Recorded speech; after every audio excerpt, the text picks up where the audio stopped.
The protein bar wrapper was not mine. That sounds so small, so laughably ordinary.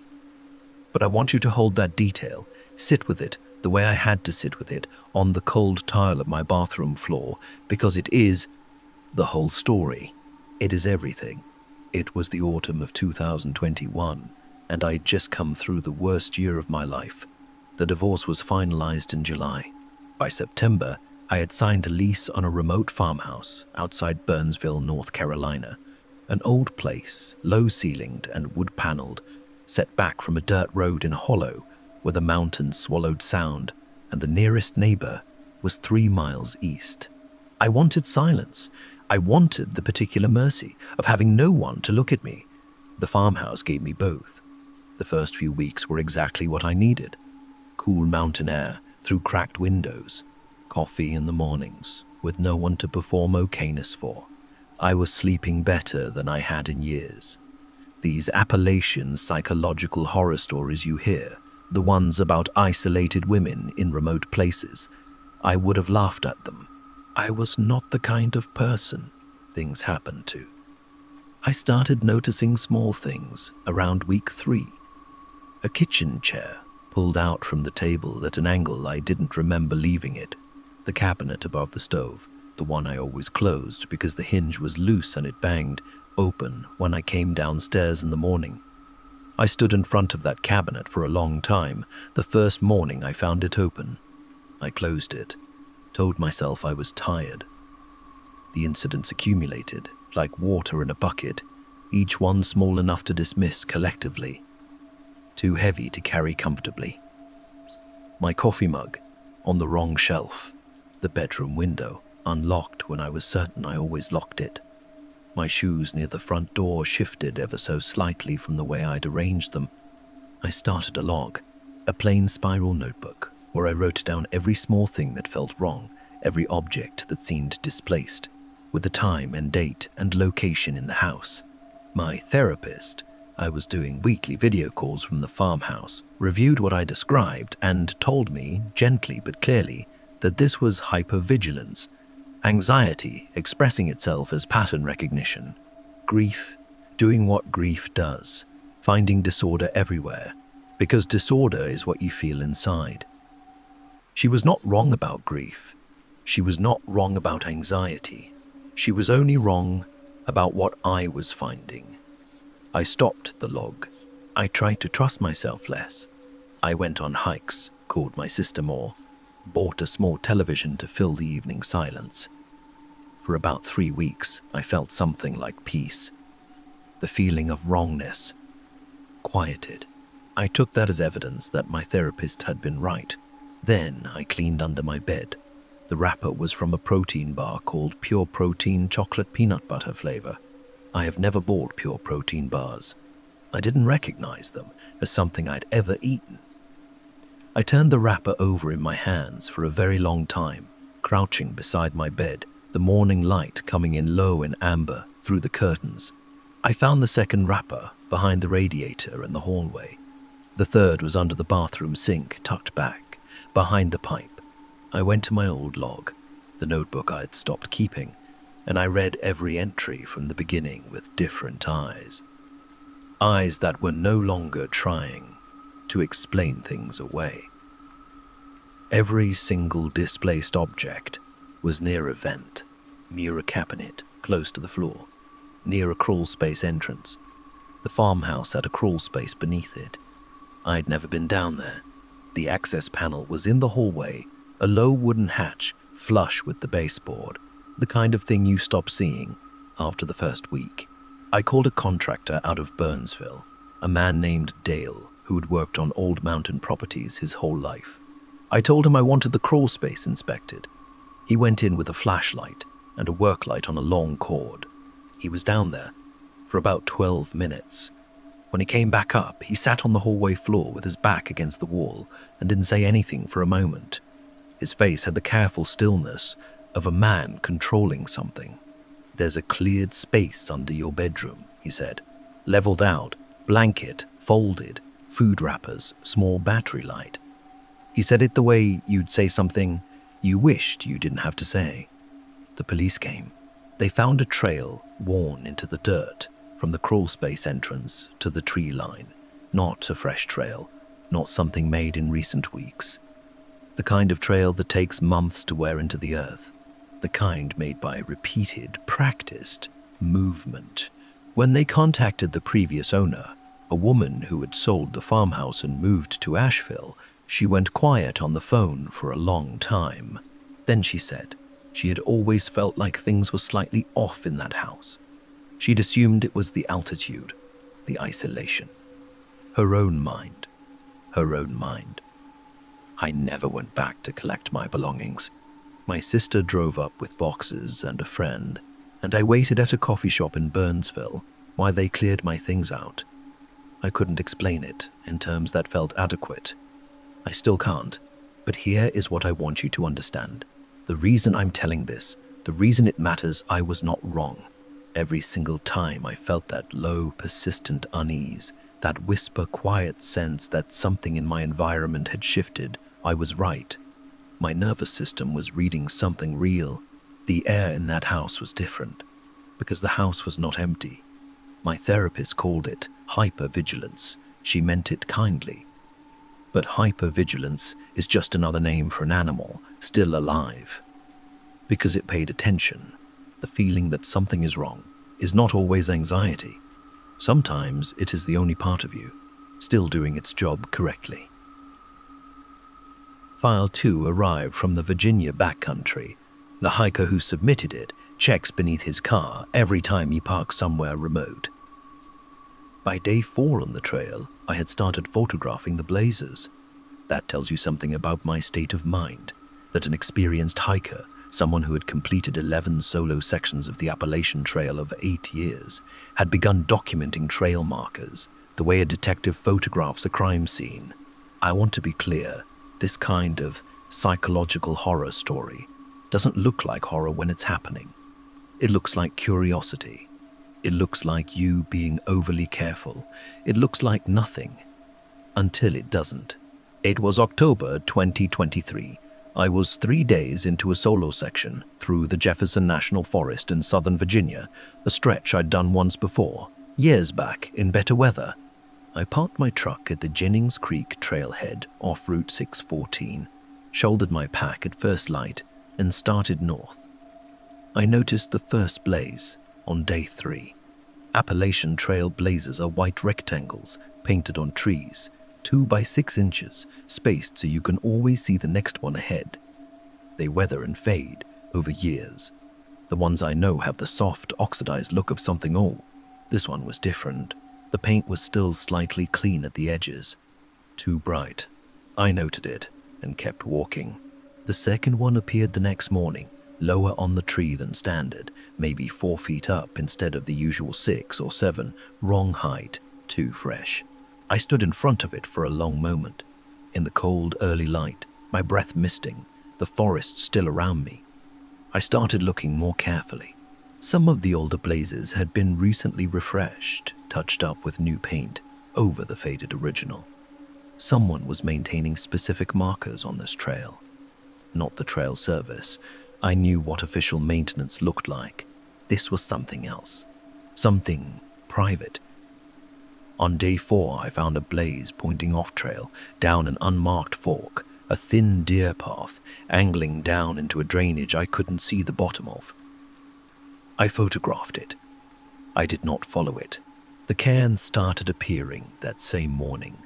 Cairns, stacked stones, are common enough on hiking trails as informal navigation markers. But these were at my campsites, not on the trail, not at landmarks. They appeared overnight, exactly where I had slept. And they were not there when I made camp. The first one, I assumed, was coincidence. Hikers passed through. Someone came through while I slept and stacked rocks.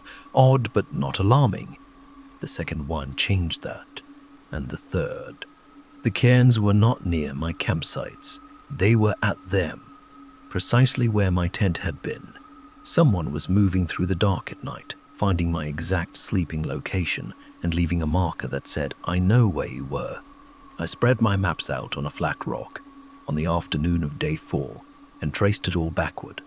The fresh blazes, the wrong height markers, the refreshed paint, the cairns. The pattern did not begin at the remote section. It began at the trailhead. It began on day 1, before I had gone deep enough to feel isolated. Whatever had been tracking me began before I started hiking, possibly in the parking lot, possibly before that. On day 5, I made a false camp, set up my tent, built a small fire, made enough noise to sound settled. Then I moved quietly, a quarter-mile into the trees, found a flat shelf of ground behind a hemlock blowdown, and slept in my bivy bag, in the dark. In the morning, I hiked back to my tent. The zipper tab was on the wrong side. I always leave it on the left, an old habit, so I know if someone's touched it. It was on the right. One item inside had been moved, my map case repositioned from the foot of the tent to the side. Small adjustments, careful ones, the work of someone who knew how to move through a space without obvious disruption. No cairn. Because I hadn't been in the tent, I broke camp in under 8 minutes and hiked out. 13 hours without stopping. I didn't eat, barely drank, just moved. The kind of forward motion that is less about destination than about not standing still. My truck was where I'd left it, at the Jennings Creek lot. The door was unlocked. I always lock it. My spare key, held in a magnetic box beneath the rear bumper, a location I told no one, was sitting on the driver's seat, not left there carelessly, placed there, deliberately. A message in the language of small things. I reported it to the Park Service. Rangers swept the section 2 days later and found evidence of a long-term wilderness camp, a crude shelter, blackened fire rings deep with accumulated carbon, multiple seasons of refuse, a crude system for collecting rainwater, less than half a mile from where I'd made camp most nights. The ranger who called me back was quiet for a moment before he said, "This camp has been there a while.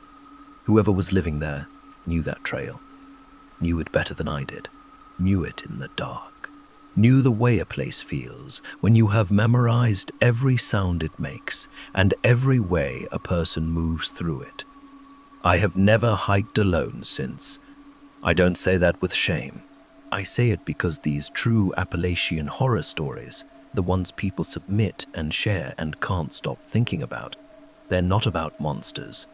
They're about the specific terror of realizing that someone else has been paying close attention to you, learning you for longer than you thought possible. Every time I park in a remote lot now, before I get out of the truck, I lean down and check beneath the bumper. I don't know what I'm hoping to find. I think I'm just trying to know the things I don't know. I think that's all I'm doing." File 3 came from Eastern Tennessee. A mother submitted it. She asked that her daughter's name be spelled correctly. My daughter Emma drew the same figure 47 times before I counted. I counted after I found the drawings in the attic, after I understood what I was looking at, but I want to tell it the way it happened, forward, the way time moves, the way horror moves, which is slowly and without announcement. We inherited the farmhouse from my husband's great-aunt, who had died in her 90s and left the property to the family in her will. It was beautiful, in the way that old Appalachian places are beautiful, the kind of beauty that has endured rather than been maintained, surrounded by old hardwood forest in a hollow outside Greeneville, Tennessee. We moved in with our daughter Emma in the spring of 2022. She had just turned 7. Emma began drawing the figure in her first week there. She had always been a drawer, sketchbooks everywhere, colored pencils worn to nubs. The new drawings were of a figure standing at the edge of the tree line, across the field from the house, tall in the sides, of tall and thin, arms at its sides, slightly extended like a person waiting for something to be placed in their hands, head tilted at a consistent angle, maybe 15 degrees to the left. "Who is that?" I asked her, the first time I saw it. "The waiting man," she said, without looking up. She said he stood at the tree line in the evenings and watched the house. She said he never came closer. She said this with the calm specificity of a child, describing something she sees every day, the way she would tell me about the deer that came to the field, or the hawk that circled above the barn. My husband and I looked out at the tree line and saw nothing. We told Emma that imaginary friends were completely normal and wonderful. We did not press her. Children in new environments create new things. We understood that. But here is what I did not understand about Emma's drawings at first. They did not change. A child's imaginary figure evolves. It gains accessories, changes clothes, grows or shrinks as the child's imagination moves through it. Emma's waiting man was identical across every drawing. Same posture, same tilt, same slightly extended arms. Across days, then weeks, then 47 pages of her sketchbook, the figure was reproduced with the consistency of a photograph being copied. I began to feel uneasy in a way I could not articulate. In May, I went up to the attic to begin clearing decades of the great-aunt's stored belongings. It was a warm afternoon, the kind where light comes through old attic vents in pale columns full of dust. I was working through a stack of trunks when I found one that was smaller, clearly a child's. Inside it were toys and a folded dress, and beneath those, a sketchbook. The sketchbook was brittle. The pages were brown at the edges, the drawings done in pencil, the paper the kind they sold in the 1970s. The figure in those drawings was identical to Emma's. Same tree line, same posture, same tilt of the head, same arms extended slightly, waiting. I sat on the attic floor for a long time without moving. The dust moved around me in the light. Somewhere below me I could hear Emma in her room, the sound of pencil on paper. The child who had lived in this house in the 1970s was a girl named Ruth. Ruth had been reported missing from the property in 1974. The official record listed her as a runaway, 12 years old, troubled home, not the first child to disappear from remote mountain communities in that era. Investigators had noted at the time that she had been drawing a figure repeatedly in her bedroom. They had dismissed it as childhood imagination. I contacted a local historian named Gerald Mast, who had spent 2 decades documenting unexplained disappearances and accounts in that specific valley. I drove to meet him with Emma's drawings and photographs of Ruth's drawings laid side by side. He looked at them for a long time, without speaking. Then he told me there were 3 other families from that hollow, with similar accounts spanning different decades. Always a child, always a figure at the tree line. Always described with that specific consistency, never evolving, never changing, the way a real thing doesn't change. The figure in every account, he said, is always facing the house, always watching, never moving toward it. He paused, like something that has all the time in the world. We moved out 6 days later. Emma stopped drawing the figure immediately after we left. Within a week, she couldn't remember what the waiting man looked like. Within a month, she claimed not to remember him at all. I have asked her about it carefully, twice, in the years since. She looks at me with genuine blankness. He is simply gone from her. I still have her sketchbook. I still have the photographs of Ruth's drawings. When I look at them side by side, a child's drawings from 2022 and a child's drawings from 1974, I feel something that has no clean name.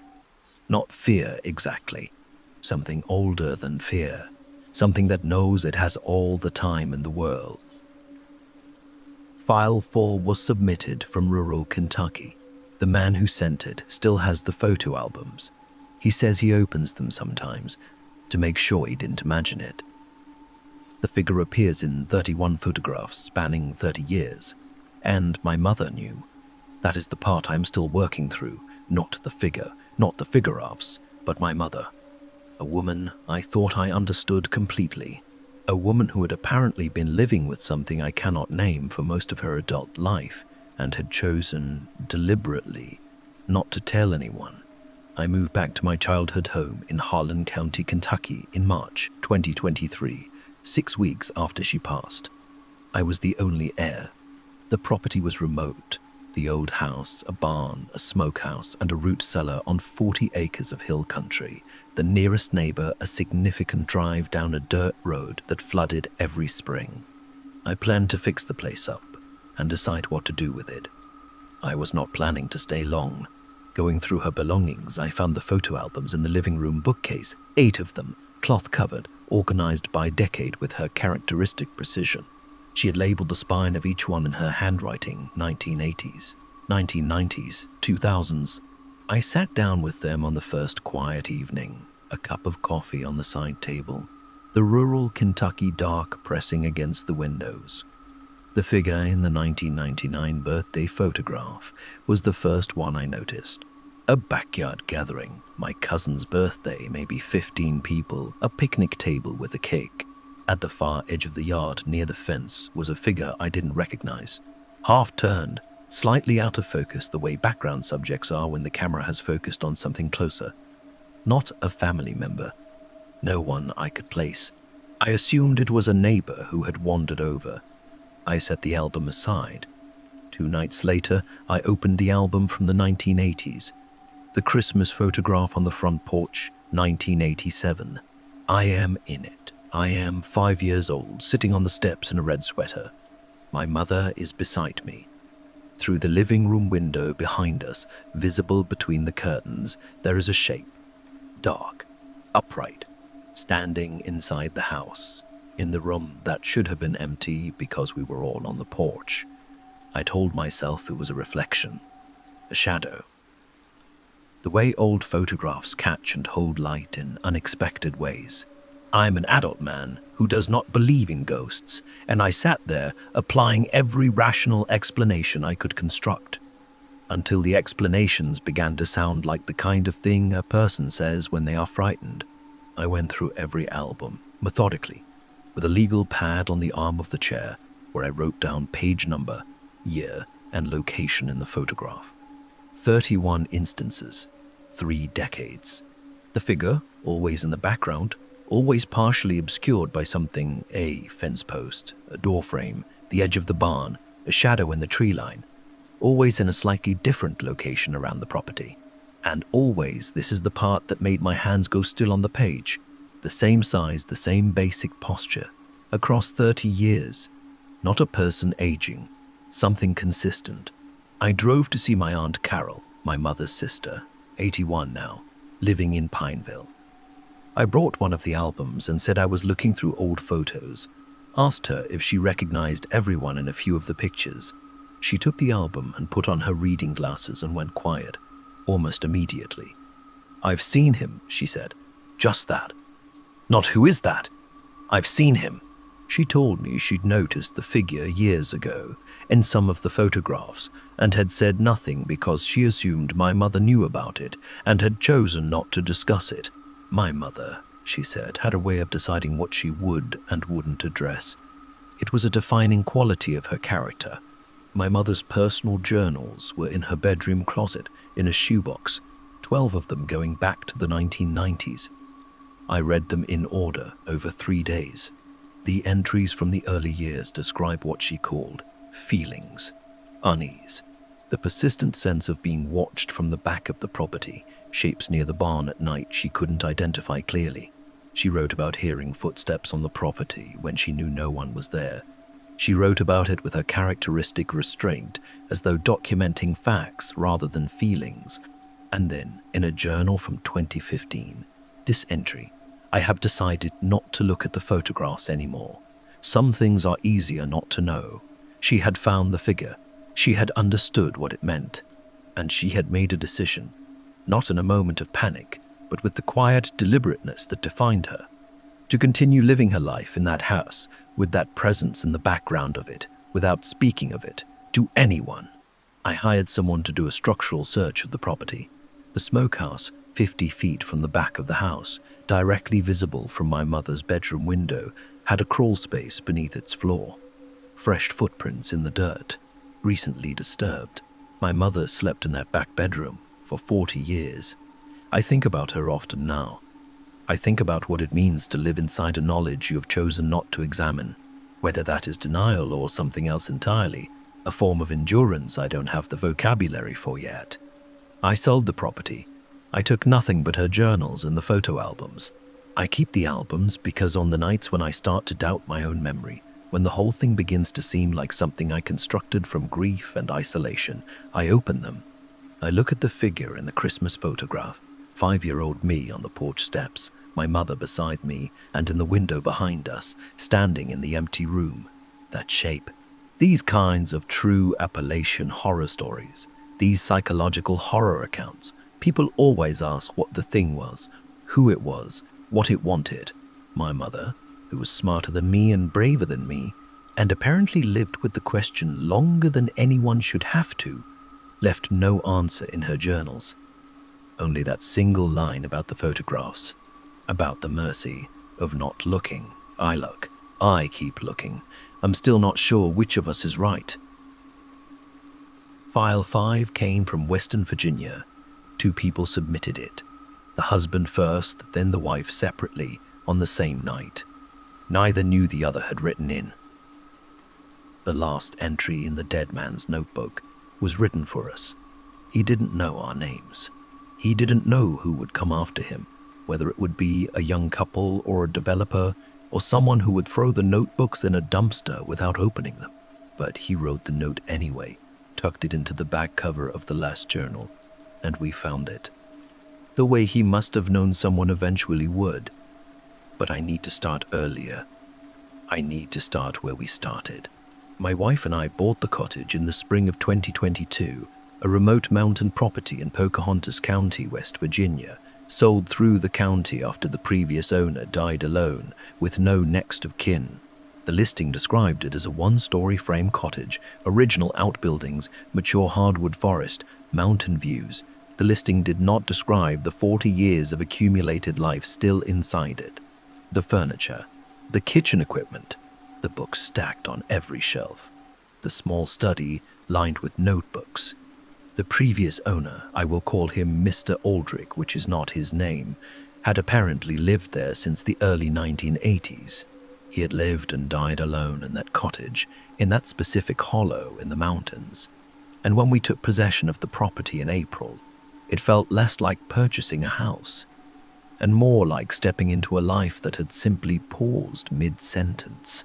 We boxed the notebooks respectfully, 43 of them, various sizes, spanning what appeared to be several decades. We stacked the boxes in the study without opening them. We were not sure they were ours to read. 3 weeks in, on a grey, rainy evening when the mountains had closed in, and there was nothing worth watching, and the cottage felt very small and very quiet. My wife opened the top box and took out the first notebook. She read for about an hour before she said anything. Then she said, "You need to come look at this." The early notebooks were what you would expect from a man living alone in a remote place. Weather observations, garden notes, what he had cooked and eaten, what the light looked like in different seasons. The handwriting was small and precise. He wrote the way people wrote before everything became digital, carefully, as if the words had to last. But somewhere in the third notebook, the entry shifted. The handwriting became smaller. The content changed from daily record to observation log. He had noticed something moving on the property, disturbed ground along the tree line, a smell near the root cellar he described as mineral, like turned earth. Objects around the exterior of the cottage moved between his evening check and his morning one. He wrote about these things with the careful neutrality of someone trained to observe without conclusion. We read forward into the next notebook, then the next. My wife and I sitting at the small kitchen table, passing notebooks back and forth, the rain loud on the metal roof, the windows black with mountain night around us. The documentation grew more systematic over time. Times, locations, patterns, sketched maps of the property with marked positions. He tracked the disturbances the way a researcher tracks a variable, without panic, with the discipline of someone who has decided that understanding something is safer than fearing it.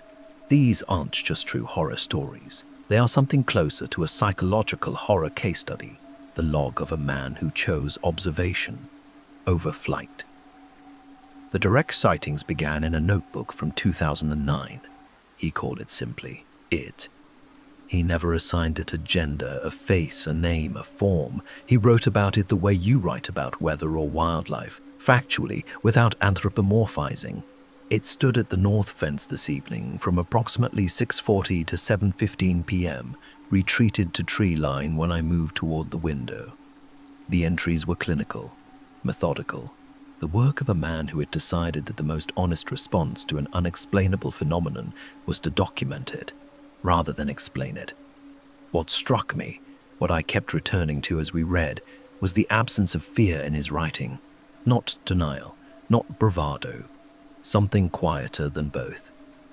He had been watching it for years, and it had been watching him, and somewhere along the way he had arrived at a kind of accommodation with the fact of its presence.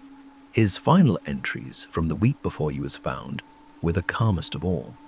October 14th. It stood at the north fence again this evening. The weather has turned.